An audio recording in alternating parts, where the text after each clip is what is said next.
বাংলার এক ছোট্ট গ্রাম সোনারগাঁও। এখানে বসবাস করে এক পরিশ্রমী কৃষক নাম রহিম। সকালবেলা সূর্য ওঠার আগেই সে জমিতে চলে যায়। হাতে থাকে কোদাল, মনে থাকে আশা। আহা, যদি এই বছর একটু ভালো ফলন হতো তাহলে মেয়েটার পড়ার খরচটা মেটাতে পারতাম। রহিম, একটু খেয়ে নাও। সকাল থেকে কিছুই খাওনি। না আসমা, এখন খেতে বসলে রোদ উঠবে। রোদ উঠলে কাজকুলে কাজ করা যাবে না।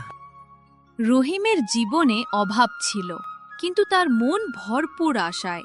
সে জানত মাটির প্রতি ভালোবাসা একদিন ফল দেবে। সেই রাতে প্রবল বৃষ্টি আর ঝড় হলো। রহিমের অর্ধেক ফসল তলিয়ে গেল পানিতে। কান্নাজটিত গলায়, এখন কি হবে রহিম?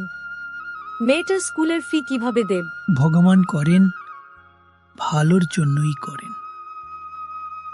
দেখি হালিম চাচার সঙ্গে কথা বলি কাল সকালে।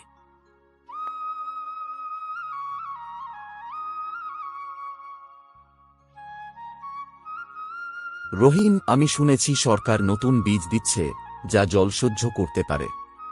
তুই চেষ্টা করে দেখ।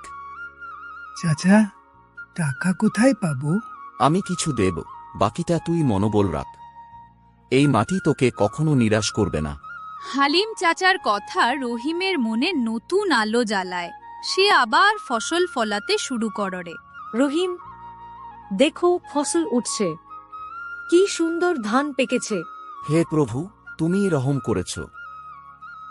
বাহ রহিম, এত ভালো ফলন! এখন তো তুই ধনী।